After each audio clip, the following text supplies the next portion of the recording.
Assalamualaikum warahmatullahi wabarakatuh. Waalaikumsalam warahmatullahi wabarakatuh. Bismillahirrahmanirrahim. Alhamdulillahi rabbil alamin. Wal 'aqibatu lil muttaqin. Wala 'udwana illa 'alal zalimin. والصلاة والسلام على أشرف الأنبياء والمرسلين سيدنا ومولانا محمد وعلى آله وأصحابه المجاهدين الطاهرين أما بعد. Saudara-saudara kaum muslimin rahimakumullah. Salah satu kelebihan makhluk bernama manusia, yaitu bahwa Allah subhanahu wa ta'ala menghiasi hidup manusia ini dengan syahwat atau yang lazimnya kita sebut sebagai hawa nafsu. Inilah tenaga yang merupakan daya dorong yang melahirkan dinamika dalam kehidupan manusia, yang menyebabkan terus-menerus terjadinya perkembangan dalam sejarah peradaban dan kehidupan manusia. Hawa nafsu bisa melambungkan seseorang kepada puncak kejayaan, dan hawa nafsu dapat menenggelamkan seseorang ke dasar jurang kehancuran yang paling dalam. Pada surah Ali Imran ayat 14, Allah subhanahu wa ta'ala berfirman, A'udzu billahi minasy syaithanir rajim. Zuyyina lin-nasi hubbus syahawati minan nisa'i wal banin wal qanatiril muqantarati minadh dhahabi wal fiddah wal khaylil musawwamati wal an'ami wal harth. Dzalika mata'ul hayatid dunya. Wallahu indahu husnul ma'ab. Mari kita perhatikan ayat ini lebih dekat lagi. Allah subhanahu wa ta'ala menjelaskan, Zuyyina linnasi hubbus syahawat. Makhluk manusia itu dihiasi dengan hawa nafsu. Dengan kata lain, hawa nafsu adalah perhiasan. Manusia tanpa hawa nafsu sama saja dengan orang yang tidak berhias, monoton, tidak mempunyai perkembangan dalam gerak kehidupannya. Tetapi kalau hawa nafsu adalah perhiasan, maka jika kita berbicara soal perhiasan, ada dua hal yang harus menjadi catatan pokok. Pertama, kapan satu perhiasan boleh kita pakai? Yang kedua, di mana perhiasan itu harus kita pakai? Kalau saudara berdandan rapi, pakai sepatu dengan kaos kaki, celana, jas, pakai dasi segala macam, tapi itu saudara lakukan pada saat saudara akan pergi ke WC, maka saudara sudah memakai perhiasan tidak pada waktu yang tepat. Begitupun sebaliknya, kalau jam tangan saudara pakai di kaki, kopiah saudara pasang di kaki, lalu sepatu naik ke atas jidat, maka saudara memakai perhiasan tidak pada tempatnya yang tepat. Demikian juga sifat yang bernama nafsu. kapan dia boleh diperturutkan, di mana dia boleh disalurkan.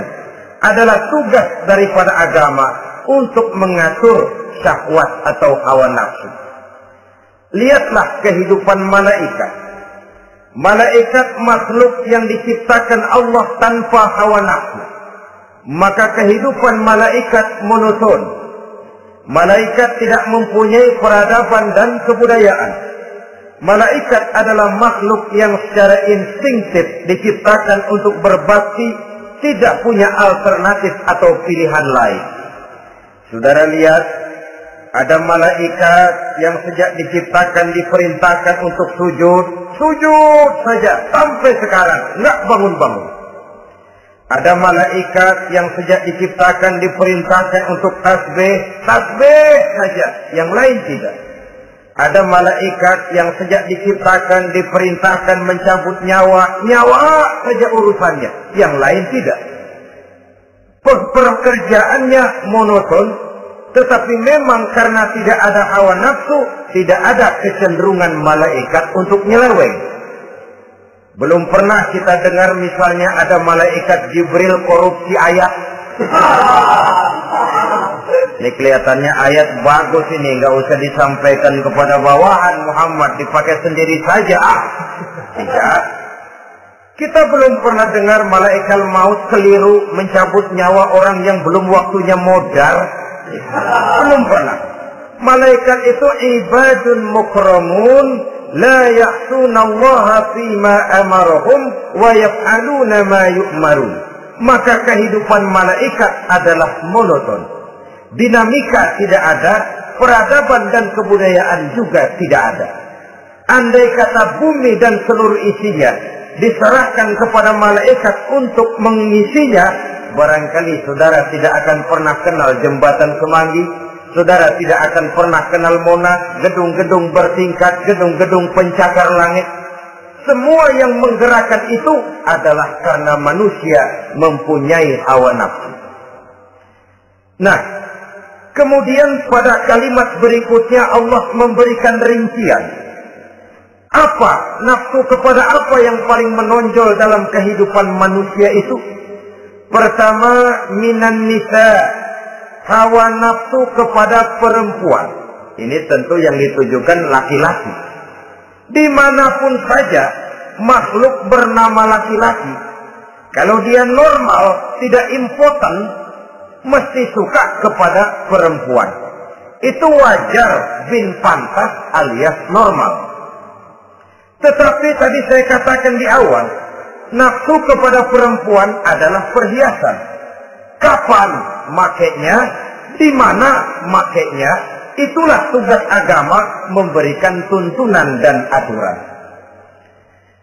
Saudara-saudara kaum muslimin rahimakumullah, nafsu kepada wanita dapat mengantarkan seseorang kepada puncak kejayaan, tapi nafsu kepada wanita bisa menenggelamkan seseorang ke jurang kehancuran. Bergantung kepada latar belakang apa yang mendorong timbulnya syahwat tadi. Dengan kata lain, motivasi syahwat tadi digerakkan oleh iman dan ketakwaan, atau semata-mata karena memang syahwat yang merupakan kendaraan iblis. Penyelewengan pertama yang terjadi dalam sejarah kehidupan manusia adalah penyelewengan yang dilakukan oleh Nabi Adam alaihi salam pada saat ia memetik buah khuldi. Kenapa itu dilakukan oleh Nabi Adam? Karena terdorong oleh rasa sayang dan cinta kepada istrinya Hawa.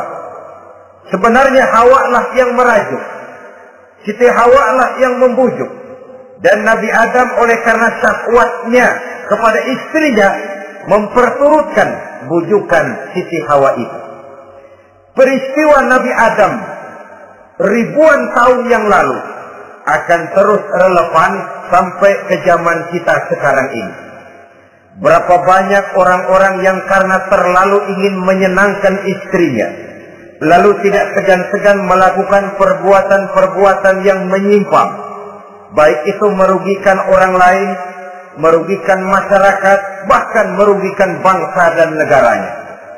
Seorang pedagang tidak akan segan-segan menipu, Sebaliknya pun begitu. Tidak jarang wanita di dalam kelemahannya bisa menenggelamkan dunia. Seorang suami yang jujur, polos, lugu, sederhana bisa jadi koruptor ulung karena didorong-dorong oleh istrinya. Istrinya barangkali bisa saja dibakar-bakar oleh tetangganya. Suaminya jujur, sederhana, kepala bagian, tempatnya basah tapi melarat. Istri rupanya tidak sabar melihat gaya hidup yang makin konsumtif, persaingan yang makin tajam. Suaminya dikipas-kipasin. Kata istrinya, "Bang, tetangga sebelah kita lakinya pegawai kecil, Bang, tapi gelangnya kayak pelek beca. Abang ini kepala bagian tidak bisa membelikan saya macam itu, percuma lah." Kata suaminya, "Ya bagaimana, Bu, gaji saya cuma segitu-gitunya. Ya namanya kepala bagian, apaan, kayak tabat dulu." Kalau sudah berpikir ke arah ini, artinya sudah nifasi suaminya untuk melakukan tindakan yang tidak wajar. Saudara-saudara kaum muslimin rahimakumullah, sejak zaman klasik sampai kepada zaman kita sekarang ini, kita melihat kecenderungan syahwat kepada wanita ini. Julius Caesar yang katanya gagah perkasa ternyata tunduk di bawah kaki Cleopatra. Napoleon Bonaparte, the Lion of Europe, singa daratan Eropa, luas kekuasaannya, gagah perkasa tentaranya, kepada siapa dia tunduk? Ke bawah kakinya Margaret Josephine. Demikianlah di zaman kita sekarang, kita melihat di Jepang, betapa Perdana Menteri Uno didesak mengundurkan diri dari jabatan Perdana Menterinya oleh karena terlibat skandal dengan geisha.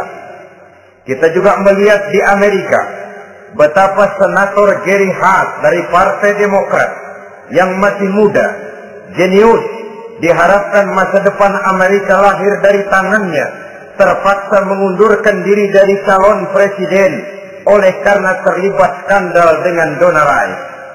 Kita juga menyaksikan betapa parlemen dan kabinet di Inggris sempat geger oleh karena skandal Pamela Bordes, pelacur kelas kakap yang melanglang buana mencari sasaran-sasaran kakap.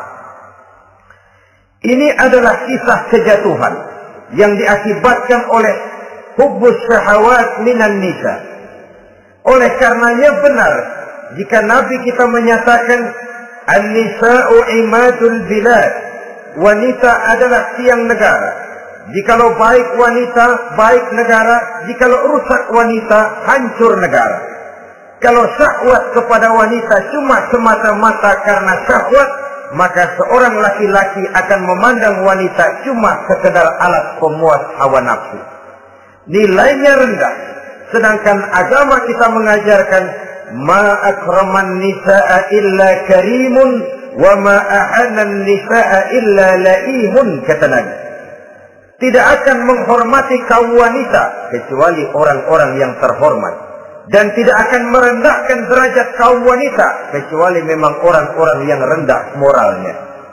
Dengan kata lain, apabila syahwat minan nisa ini dilandasi dengan semangat iman dan ketakwaan, maka kehidupan Rasulullah Sallallahu Alaihi Wasallam sungguh menjadi figur dan contoh dalam kehidupan kita.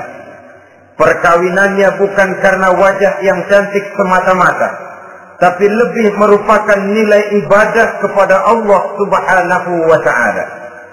Dengan demikian, kecenderungan kepada hubbus syahawat minan nisa dikontrol oleh nilai iman. Barometernya, tolok ukurnya adalah iman. Di zaman sekarang banyak kasus kawin campur yang pada akhirnya akan membingungkan kita sendiri. Padahal Al-Quran secara jelas dan tegas memberikan bimbingan. Orang itu kalau sudah, kata Imam Syafi'i, wa ainur ridha an kulli aibin kalilatun kama anna aina syuhti tubdil masawiyah. Mata kalau dibalut cinta dia buta terhadap nista, tapi mata kalau dibalut benci hanya melihat yang keji-keji saja. Biasanya cinta kepada wanita memang bisa menimbulkan dorongan yang positif, tapi juga bisa membuat seseorang buta sama sekali. Dorongan yang positif paling kurang dari segi penampilan. Coba lihat lelaki kalau lagi demen perempuan, lenjeh banget. Sisiran rambutnya rapi, terikaan bajunya lancip, sepatunya mengkilat, kantong celananya tebel, perkara anduk isinya bukan soal. Yang penting kan gaya. Lalu dinamis, kreativitasnya ada saja timbul. Tapi pada sisi lain, jika orang sudah kehilangan pertimbangan, juga kadang-kadang tidak segan-segan mengorbankan akidah, mengorbankan nilai-nilai iman. Padahal ini taruhan utama, sampai Quran dengan tegas memberikan peringatan. Wala ammatun mu'minatun khairun min musyrikatin walau a'jabatkum. Perempuan budak yang hitam legam, kalau beriman, itu lebih baik untuk dinikahi daripada wanita cantik berkulit kuning langsat tapi musyrik. Lebih baik budak yang hitam legam beriman daripada wanita cantik berkulit kuning langsat berhati bangsat. Tapi kita kadang kehilangan pertimbangan. Karena agama, karena cinta agama digadaikan. Karena cinta akidah terjual. Karena cinta keyakinan jadi korban. Ini semua penyakit yang datang dari hubbus syahawat minan nisa. Kecenderungan mengumbar nafsu kepada perempuan. Ini memang perhiasan, tapi bisa juga jadi bumerang dalam kehidupan manusia. Berapa banyak penyelewengan terjadi karena pengaruh wanita yang tidak bisa jadi bisa. Ini pengaruh di dalam kehidupan memang sedemikian besarnya. Sehingga saudara-saudara kaum muslimin, inilah yang perlu dikendalikan dalam kehidupan, kapan dan di mana. Kalau nafsu adalah perhiasan, kapan dan di mana perhiasan itu harus kita pakai. Di mana dia harus kita tempatkan. Begitu juga yang menyangkut soal perempuan. Kapan? Ya kapan? Tentu kalau sudah nikah. Di mana? Yang jelas bukan di depan umum.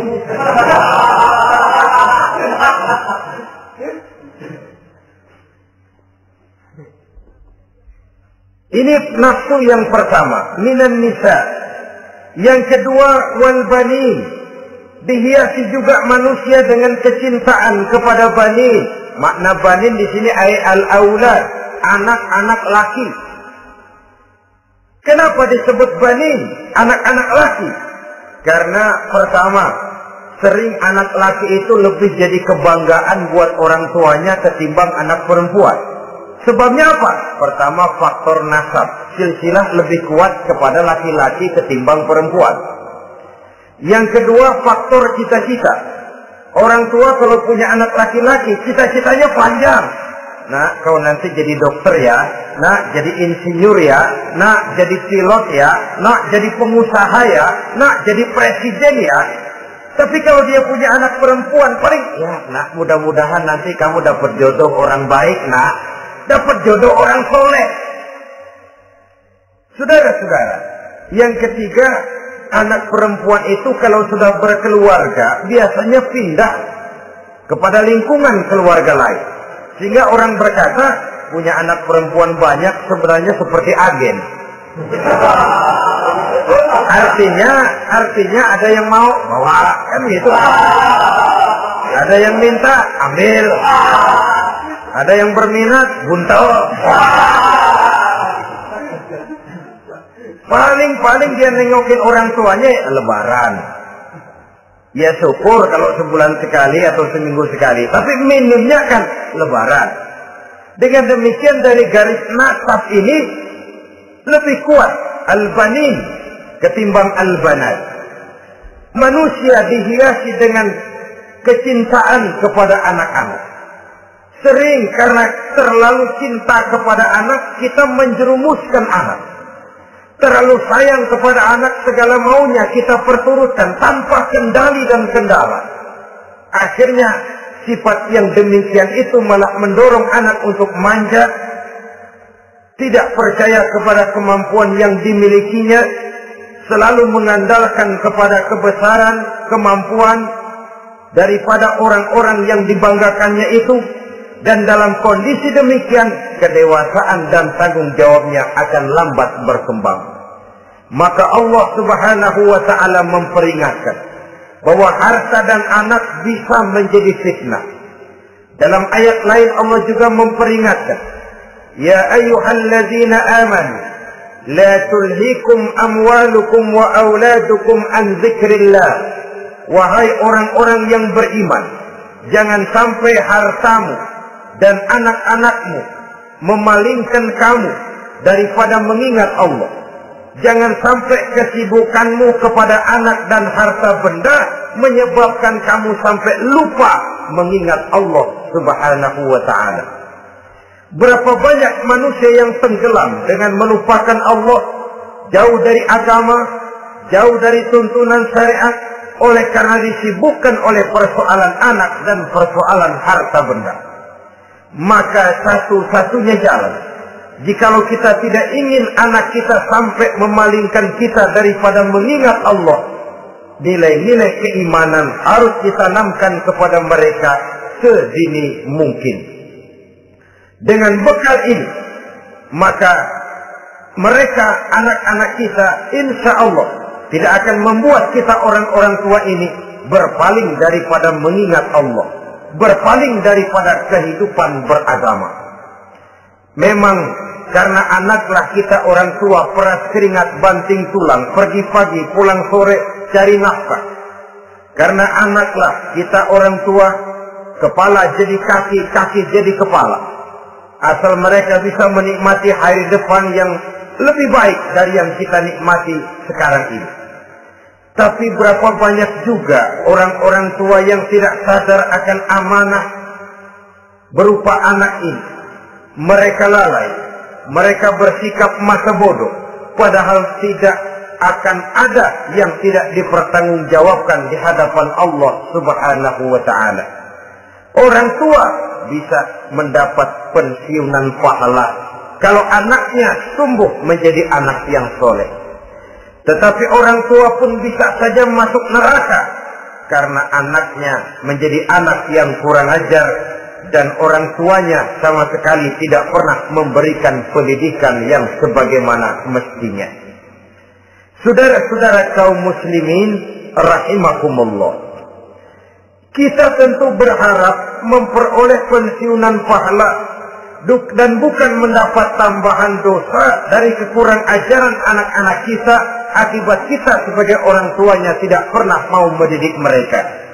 Dalam hadis ada diriwayatkan, ada anak kurang ajar, sembahyang tidak, puasa ibadah tidak, kenal Allah tidak, beriman pun tidak, dosa kelewat banyak, kejahatan berkarat. Di akhirat nanti disidang dia, ditanya, kamu kenal siapa Tuhanmu? Tidak. Kamu tahu siapa nabimu? Tidak. Kitab sucimu apa? Tidak tahu. Kiblatmu di mana? Tidak ada. Kamu sholat? Tidak pernah. Kamu puasa? Tidak pernah. Wah, kalau begitu kamu rusak sekali. Kamu neraka. Anak ini mengajukan protes. Saya menuntut keadilan. Benar saya tidak kenal siapa Tuhan saya. Saya tidak tahu apa kitab suci saya. Saya tidak pernah mendirikan sholat. Tidak pernah melaksanakan puasa. Pendeknya tidak ibadah dan tidak iman. Tapi semua itu terjadi. Sebab-sebabnya tidak lain karena orang tua saya tidak pernah mendidik dan mengajarkan saya. Orang tua saya tidak pernah mengarahkan saya ke jalan itu. Sampailah saya seperti keadaan yang sekarang ini. Orang tua saya enak-enakan ngaji, saya teler diantepin aja. Orang tua saya memegang kitab, saya megang botol. Dia tahu, dia diam saja. Dia tahu dan dia tidak memberikan peringatan. Karena orang tua saya lah, maka saya jadi seperti sekarang ini. Kalau saya harus masuk ke dalam neraka, saya menuntut keadilan agar orang tua saya juga ikut bersama saya gabung ke dalam neraka. Orang tuanya yang baik-baik dipanggil, sudah mau berangkat ke surga nih orang tua, dipanggil, "Ntar dulu mas, ini dulu." Mau kemana, kencang banget? Surga pak, nanti dulu urusan belum beres. Ini benar anakmu ini. Dilihat anaknya, iya anak saya ini. Waktu di dunia nggak pernah diajarin ngaji, nggak pernah. Sampai dia nggak kenal Tuhannya, nggak kenal nabinya, nggak kenal kiblatnya, nggak kenal kitabnya. Iya. Dia sembahyang, kamu dia nggak sholat, kamu diemin aja. Iya kali. Kenapa pakai kali? Yang benar ngomong mas. Ramadan dia nggak puasa, kamu nggak tegur, kamu diam saja. Iya. Wah, kamu nggak tanggung jawab. Kamu tahu anak itu adalah amanah. Menyia-nyiakan amanah adalah khianat. Khianat adalah dosa besar. Jadi bagaimana saya? Ya kamu gabung sama anakmu, join ke neraka berdua bareng. Lantaran kamu tidak mau mendidik mereka, anak-anakmu, maka jadilah anak-anakmu seperti sekarang ini. Saudara-saudara kaum muslimin rahimakumullah. Sebaliknya, jikalau anak-anak kita yang kita cintai ini, yang merupakan buah hati belahan jantung, tumbuh dan berkembang menjadi anak-anak yang soleh, yang bermanfaat bagi masyarakatnya, bagi agama, bangsa dan negaranya, kita orang tuanya bolehlah tentram menerima pensiunan pahala. Menerima pensiunan pahala dari kesolehan anak yang ditinggalkannya. Alangkah nikmatnya mendapat pensiunan pahala. Terbaring kita di bawah pohon kemboja, nilai kebaikan kita dikenal orang, nama kita akan tetap hidup. Oleh karena kita meninggalkan anak-anak yang tumbuh menjadi generasi yang soleh, bukan anak yang salah. Oleh karenanya, kecintaan kepada anak jangan sampai membuat kita lalai dari mengarahkan mereka kepada kehidupan beragama. Di zaman sekarang ini, kecenderungan kita mengarahkan anak pun sudah kepada kecenderungan yang berbau materialistis. Maka yang ramai bagaimana anak bisa mengejar program MBA, Master of Business Administration, supaya keluar bisa jadi manajer. Bagaimana anak lalu kursus komputer, supaya keluar menjadi tenaga yang canggih di bidang komputer. Ya, kalau dia perempuan cantik, bagaimana dia bisa masuk Akademi Sekretaris and Management, supaya bisa jadi sekretaris. Atau bagaimana dia bisa masuk sekolah nyanyi, supaya nanti jadi penyanyi dengan tarik suara, uang lalu mengalir ke dalam kocek jutaan nilainya. Maka yang ramai pun hal-hal yang semacam itu. Dalam pada itu, pengajian, kursus-kursus keagamaan, studi-studi klub yang membicarakan masalah-masalah agama, ramainya kadang-kadang kalau bulan Ramadan, dianggap training center. Ya lumayan, daripada tidak sama sekali mah lumayan. Tapi dengan demikian ini kan merupakan bagian terpokok dari kehidupan manusia. Alangkah idealnya jika dia mengantongi gelar MBA, Master of Business Administration, tapi punya nilai iman yang tangguh, ahli komputer, tapi punya keyakinan beragama yang mantap. Dan ini harus ditanamkan lebih dahulu sebelum dia menguasai disiplin ilmu yang lainnya. Saudara-saudara kaum muslimin rahimakumullah, kecintaan kepada anak-anak sering mendorong seseorang untuk menimbulkan sifat nepotisme. Segalanya serba garis keturunan. Sejak ia jalur birokrasi sampai ke dalam kehidupan sehari-hari, nepotisme ini bisa terlihat. Orang kehilangan kondisi objektivitasnya. Mampu atau tidak, soal lain. Bidangnya atau tidak, bukan soal. Yang penting masih ada hubungan keturunan. Maka timbullah tumpang tindih untuk sesuatu pekerjaan yang tidak sesuai dengan kemampuan dan keahliannya. Di desa-desa kita melihat masjid, ketua masjid bapaknya, bendahara anaknya, sekretaris mantunya, Bilal besannya, beduk engkongnya. Pokoknya asal masih ada garis keturunan, masuk. Tidak, minggir. Ini pada akhirnya kurang menciptakan pemerataan kesempatan. Iyalah kalau profesinya, tapi kan jarang yang demikian itu.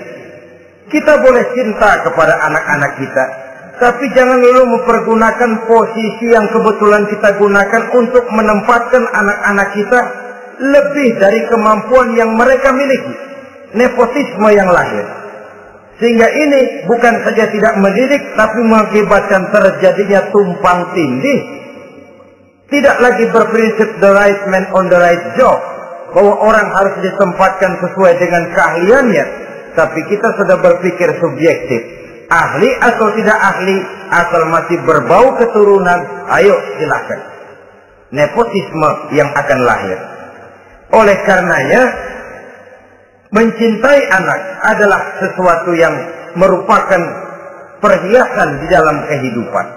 Wajar, tetapi harus kita menempatkannya sesuai dengan semestinya. Ini yang kedua.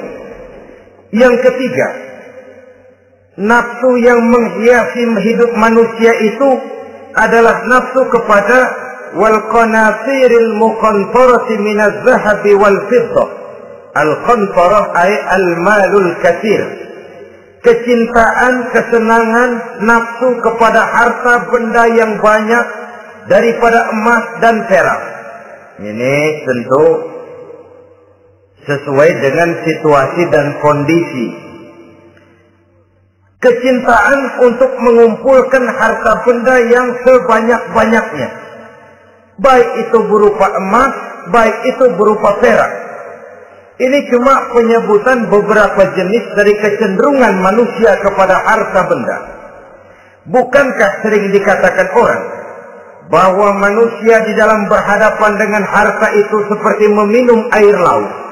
Makin diminum, makin kering tenggorokan, makin haus kita dibuatnya. Apabila watak ini kita perturutkan, maka manusia tidak akan pernah kenal puas, tidak akan pernah kenal cukup. Nabi kita memberikan peringatan. Lau anna libni Adam wadiyani min zahabin labtagha lahu masalisan wa la yamla'u jawfa ibn Adam illa turab. Andai kata manusia mempunyai dua buah ladang yang seluruhnya berisi emas, akan puaskah manusia? Tidak. Mereka akan cari ladang emas yang ketiga. Wala yamla'u jawfa ibni Adam illa turab. Sungguh mulut manusia ini tidak akan pernah penuh terisi kecuali kalau sudah disumpal dengan tanah. Artinya kalau sudah dia dipendam di liang lahat baru cukup.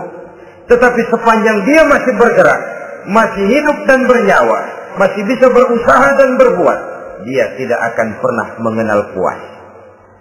Ini akan mendorong manusia terjebak kepada menghalalkan segala cara untuk mencapai tujuan. Yang penting kaya, kan begitu. Dan cepat. Sebab sekarang orang sering motong kompas. Yang penting kan cepat kaya. Soal cara, kalau jujur aja mah, sampai kapan mau kaya? Perkara itu renten, bukan soal Perkara itu judi tidak jadi masalah. Perkara itu korupsi menyangkut hak orang banyak, bukan soal. Yang penting cepat kaya. Dan anehnya lagi, tidak malu menumpuk kekayaan dengan cara yang tidak wajar. Ya kan orang hidup bermasyarakat tuh bisa dianalisa toh. Emang usahanya apa sih? Gajinya sebulan berapa sih? Kok bisa gitu-gitu bener sih? Dari mana sih? Secara langsung orang tidak berani bertanya, tapi dari mulut ke mulut akhirnya tersebar jadi rahasia umum. Jano kan punya ano, dia anonya seano. Ini bisa jadi bahan pertanyaan dalam kehidupan, akhirnya jadi gunjingan. Orang sudah tidak terlalu peduli dari mana kekayaan itu diperoleh, yang penting kaya. Dengan menghalalkan segala macam cara, terjebaklah ke dalam cara-cara mafia, terjebaklah ke dalam cara-cara yang tidak wajar, tidak bijaksana, memperkuat klaim dengan menghantam yang lain. Saudara-saudara kaum muslimin rahimakumullah, bahwa manusia punya nafsu ingin kaya itu boleh. Agama memberikan tuntunan, memberikan aturan. Tidak hanya sekedar asal kaya, tidak hanya sekedar asal banyak harta. Malahan hadis menyatakan, kalau saudara diberikan umur panjang, pertanyaan akhirat cuma satu kok. Umurmu kau habiskan di mana? Kalau saudara diberikan amanah berupa ilmu pengetahuan, pertanyaan akhirat juga cuma satu kok. Ilmumu kau amalkan untuk apa? Tapi kalau kita diberikan amanah berupa harta benda, pertanyaan akhirat itu dua.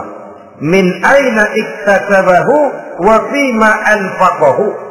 Dari mana hartamu kau dapat, kemana hartamu kau belanjakan. Dari mananya ditanya, kemananya juga ditanya. Depan belakang ditanya. Dan kalau mempergunakan harta untuk kesenangan syahwat, orang berani bukan main. Tapi kalau untuk kepentingan agama, yang hakikatnya untuk kepentingan dirinya sendiri, berat seperti nyabut bambu dari ujung. Orang kalau menyumbang masjid 100.000, itu kan zahirnya memberikan panitia masjid. Tapi hakikatnya kan dia nabung buat dirinya sendiri. Seolah-olah dia cuma berkata, Pak, tolong saya titip 100.000, ini untuk kepentingan saya di akhirat nanti. Silakan uangnya mau dibelikan semen, pasir, kaca, pintu, jendela, silakan. Saya cuma titip, ini untuk saya di akhirat nanti. 100.000 Pak. Zahirnya dia memberikan kepada panitia masjid, madrasah, pesantren, yatim piatu. Hakikatnya dia nabung buat dirinya sendiri di akhirat. Malah tabungan ini bukan SDSB namanya, SDBS. Sumbangan dana berhadiah surga. Nah, itu SDBS namanya. Sekarang orang mengejar SDSB, lalu berat mengejar SDBS. Sumbangan dana yang berhadiah surga. Langsung dari Allah subhanahu wa ta'ala. Coba kalau dia main golf, sewa lapangan golf itu 400-500 sebulan. Paling 4-5 kali main. Beli stick golfnya saja sampai jutaan. Datang panitia pembangunan masjid 100. Minta didoain masuk surga lagi. Surga 100.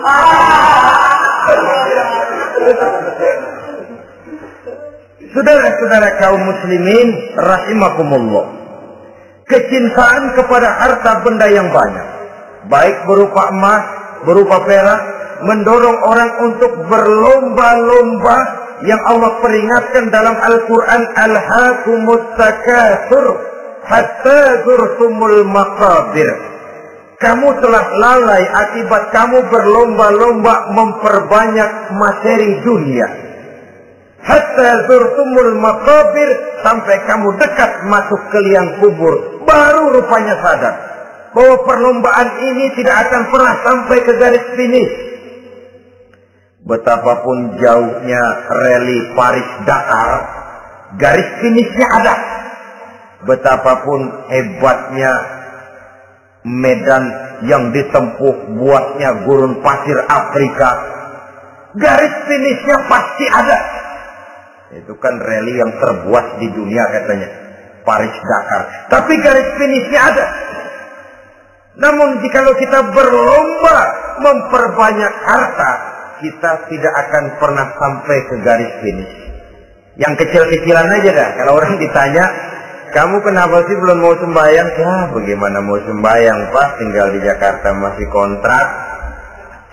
Saban habis tahun diubur-ubur yang punya rumah. Kalau punya rumah sendiri walaupun kecil-kecilan, saya mau ibadah Pak. Ya, diberikan rezeki oleh Allah, bisa bikin rumah walaupun kecil-kecilan. Belum juga mau sembahyang. Kok belum juga sembahyang? Iya Pak, rumah emang udah punya sendiri, cuman kecil Pak. Atasnya asap, kalau hujan aja bocor.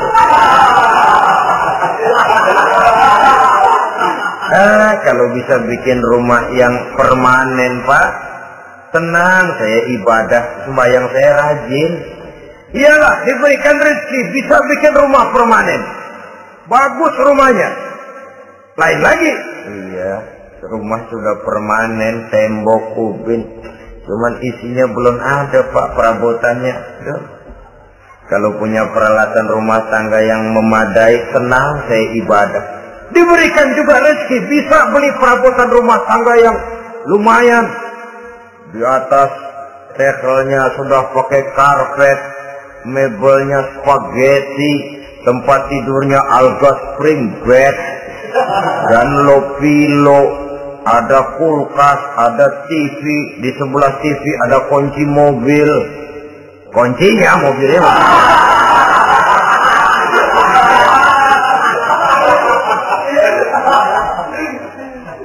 Bagaimana? Sekarang sudah cukup perabotan? Perabotan sudah ada Pak, cuman kendaraan belum punya ini. Kemana-mana masih ngukur jalanan. Kalau punya kendaraan enak, kemana-mana cepet Pak, mau ke masjid juga getap dah, rajin. Diberikan rezeki, bisa beli kendaraan. Lain lagi nanti. Sudah punya sepeda, pengen punya motor, kepengen punya mobil, kepengen punya pesawat terbang, pengen punya kapal induk. Sudah punya kebun, pengen beli sawah, sudah punya sawah, pengen punya gunung, sudah punya gunung, laut diborong. Perlombaan materi tidak akan pernah membawa kita ke garis finish. Karena sifatnya sangat abstrak, bahkan akan mendorong kita seperti gurita. Cenderung kepada penyakit tamak bin rakus alias serakah. Dengan demikian saudara-saudara, bahwa kecintaan kepada harta merupakan nafsu, dan nafsu itu adalah perhiasan, dia bisa menjadi daya dorong positif. Kalau dalam upaya memperoleh harta itu kita tidak akan keluar dari tujuan keridhaan Allah. Saya cari nafkah, tapi yang Allah ridho. Saya ingin kaya, tapi dengan cara yang Allah ridho.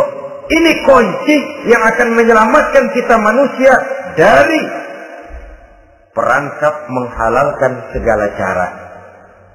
Ini yang ketiga.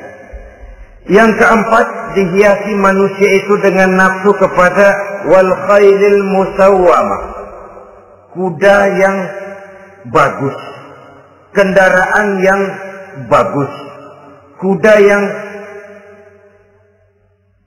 terpelihara. Al musawwamah ada yang mentafsirkan ar-ra'iyah. Ar-ra'iyah itu yang digembalai. Binatang ternak, kuda yang digembalai atau kuda yang diikat. Artinya, kalau dulu kan yang namanya tuan-tuan tanah itu baru dibilang bejeger kalau kemana-mana naik kuda. Jet set zaman dulu itu. Itu udah kelompok jet set itu kendaraan. Kalau sekarang baby benda. Dulu mah kuda band.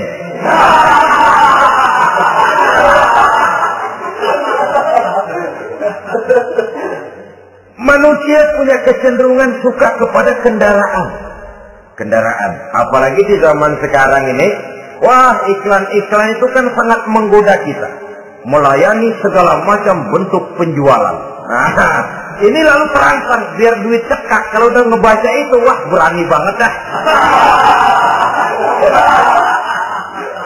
Tahu duit nggak mungkin cukup, tapi begitu baca melayani segala macam bentuk penjualan dengan fasilitas ringan. Nah, jadi dah. Jadi juga punya mobil, jadi dah. Perkara utang itu bakal nyekek leher, bukan soal. Kasihan saudara-saudara kita di daerah-daerah yang terjebak kepada iklan-iklan merangsang yang akhirnya di luar kemampuan. Sehingga terjebak pada saat dia harus mengembalikan kredit, dia tidak mampu, barang disita, uang hangus, nyengir. Bekipas kembali tahlil. Habis arang besi binasa. Bahwa kita menginginkan kendaraan yang serba baik, silakan. Tiap akhir tahun ganti merek, keluar yang baru, ganti lagi. Itu kalau orang yang mampu. Buat kita yang tidak mampu, kenapa tidak bersyukur melihat yang lebih rendah di bawah kita? Alhamdulillah kita punya mobil, tangga kita cuma punya motor. Yang punya motor, syukur kita punya motor bisa rada cepetan. Tangga sebelah punya sepeda. Mana-mana kekejek mulu. Yang punya sepeda, alhamdulillah punya sepeda. Tangga sebelah kemana-mana jalan kaki.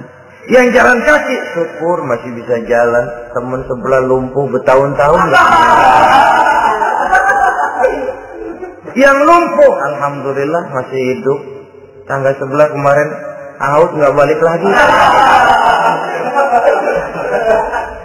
Saudara-saudara, saya pikir menengok ke atas itu perlu supaya ada rangsangan kita untuk maju. Tapi menengok ke bawah pun juga lebih perlu agar kita mensyukuri yang ada dan tidak suudzon, tidak buruk sangka kepada Allah. Apa yang diberikan Allah kepada kita sekarang ini, itulah yang terbaik menurut Allah untuk kita. Saudara-saudara kaum muslimin rahimakumullah. Dahulu ada seorang pemuda, matanya buta. Dia mengeluh, ya Allah, kenapa saya dilahirkan dalam keadaan buta? Apa dosa saya? Apa salah saya? Andai kata saya tidak buta, saya melihat keindahan alam ini, saya lebih akan bersyukur kepadamu ya Allah. Nah sudah, dia berburuk sangka kepada Allah. Satu hari, ini Raja Baduy di pedalaman mengerahkan tentaranya menculik anak-anak muda. Ini Raja Baduy ini kanibal, artinya suka makan daging manusia. Anak-anak muda ini diculik. Yang masih muda-muda ya, kalau kambing muda itu kan di sop rada sedap. Rupanya ini Raja kanibal ini begitu. Anak-anak muda termasuk pemuda yang buta tadi itu kena culik. Ya, sudah diculik, rawatlah di istana raja ini, diberikan pakaian bagus, dikasih makan serba enak. Sebab apa? Supaya badannya gemuk. Setelah gemuk nanti dipotong, di sop legit. Udah, kerjanya cuma makan tidur, fasilitas nikmat, tidur enak. Ya, udah giliran dapat 1 bulan 2 bulan kemudian, ketika mau diambil anak-anak muda ini, raja sendiri yang milih mana yang disop duluan nih. Sampai giliran anak muda yang buta ini, raja geleng kepala. Yang begini mau buta, dagingnya nggak enak. Ini satu lepas saja, lepas. Saya mau makan daging orang buta, lepas saja. Pulang ini anak muda, batinnya bersyukur, sujud syukur, ya Allah, katanya untung saya buta. Coba kalau saya nggak buta udah habis saya di stop. 2 bulan yang lalu dia mengeluh, ya Allah, kenapa saya dilahirkan dalam keadaan buta? Sekarang dalam pulang ke rumah, perjalanan menuju ke rumah, dia berkata, alhamdulillah, andai kata saya tidak buta, habis badan saya di stop oleh raja yang kanibal tadi. Saudara-saudara kaum muslimin rahimakumullah. Jadi dengan demikian pola hidup yang konsumtif sesungguhnya sangat tidak mendidik apabila dilatar belakangi oleh kemampuan yang tidak menunjang. Dengan demikian setidaknya mendidik orang untuk berkhayal. Anak-anak muda sama merek mobil ngerti banget dah. Punya kagak?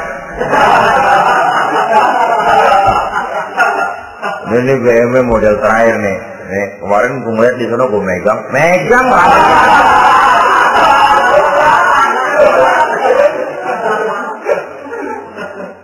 Tulul amal ini kalau tidak diimbangi dengan saluran yang positif, dia akan terjebak kepada penyakit tulul amal, panjang angan-angan. Baiklah ya, wal khailil musawwamah. Yang keempat, yang kelima maksud saya, wal an'am, cinta kepada binatang ternak. Manusia ini kan punya kecenderungan macam-macam. Setelah rumahnya bagus, hartanya banyak, kendaraannya cukup, ingin beternak. Jadilah peternak. Ini kecenderungan manusia, wajar saja sepanjang didapatkan dilakukan dengan cara-cara yang wajar. Wal harth, dan tumbuh-tumbuhan, bertani, bersawah, berladang, itu merupakan kecenderungan daripada manusia. Keseluruhan itu kata Allah, kecintaan kepada wanita, kepada anak, kepada harta benda, kepada kendaraan, kepada binatang ternak, kepada tumbuh-tumbuhan, zalika, semua itu mata'ul hayatid dunya, merupakan kesenangan hidup dunia. Berapa lama kesenangan hidup dunia? Sebentar, seumur manusia. Seumur manusia. Bahkan kadang-kadang pada saat dia masih hidup pun orang tidak sepenuhnya sempat menikmati kesenangan hidup dunia. Apabila ajal datang, selesailah kehidupan dunia sampai di situ. Orang-orang kafir buat mereka surganya di dunia ini. Bila kehidupan di dunia selesai, selesailah sudah surganya sampai di situ. Kesemua itu kata Allah merupakan kesenangan daripada kehidupan di dunia. Wallahu indahu husnul ma'ab, dan Allah mempunyai tempat kembali yang sangat baik. Nah, setelah Allah menjelaskan semua itu, pada ayat yang ke-15 Allah memberikan jalan keluarnya. Memperturutkan nafsu kepada wanita, anak-anak, harta benda, kendaraan, binatang ternak. Bijaksanakah itu? Dalam ayat ke-15 surah Ali Imran ini, Allah memberikan penjelasan tuntas. Qul a'unabbi'ukum bi khairin min zalikum.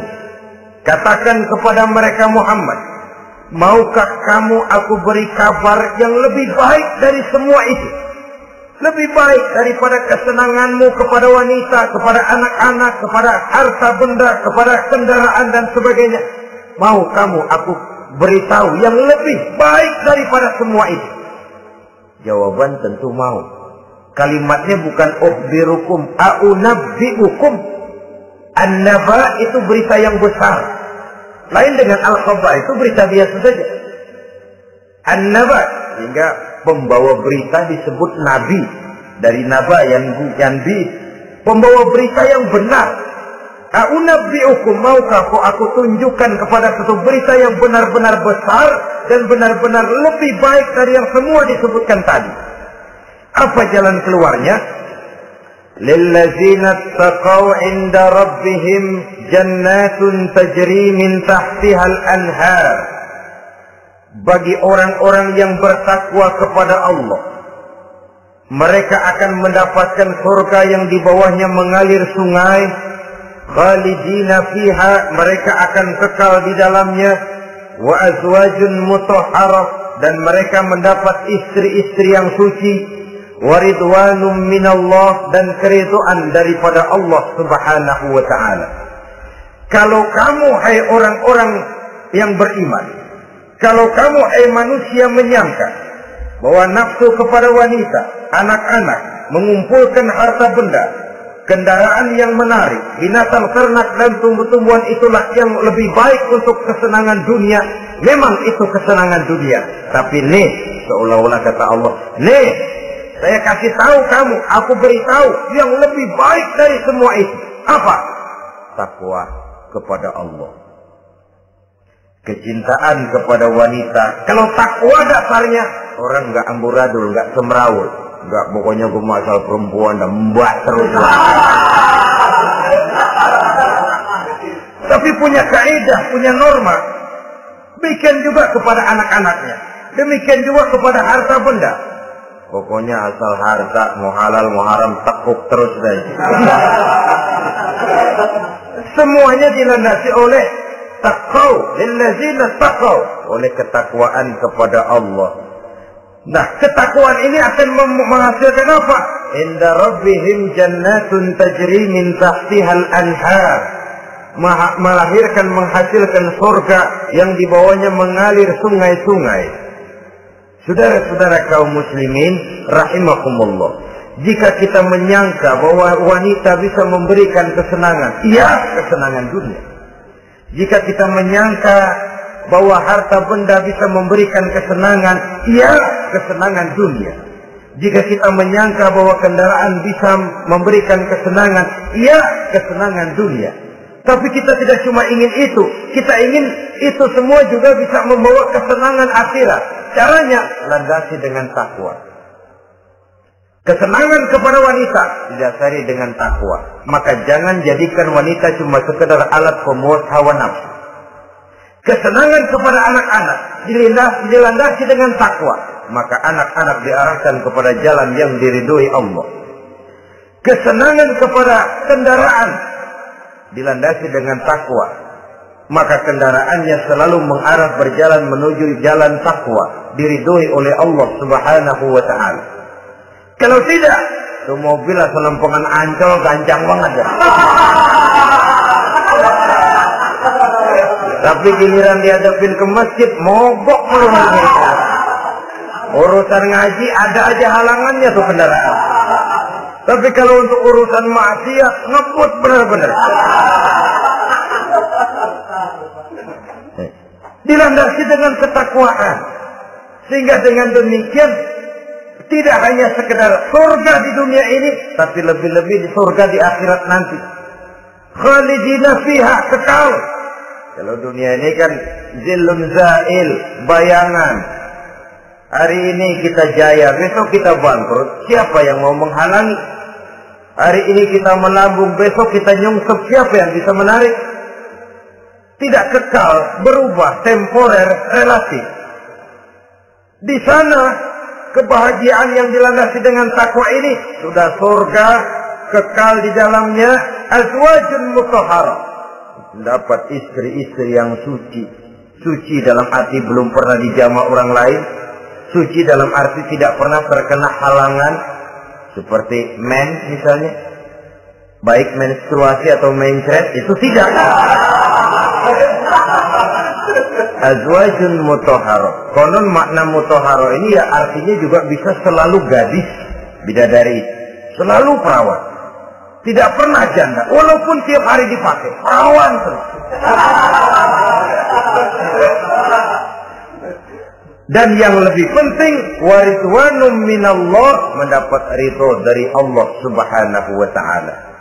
Jadi hawa nafsu dengan motivasi takwa, itulah sesungguhnya yang dikehendaki oleh Ali Imran ayat 14 dan 15. Dengan demikian, manusia dengan ketakwaannya mengendalikan hawa nafsu dan bukan malah dikendalikan oleh hawa nafsunya.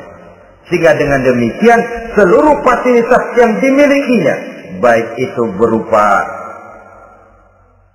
istri, anak, kendaraan, binatang ternak, harta benda, tanam-tanaman, seluruhnya semakin meningkatkan ketakwaannya kepada Allah Subhanahu wa taala.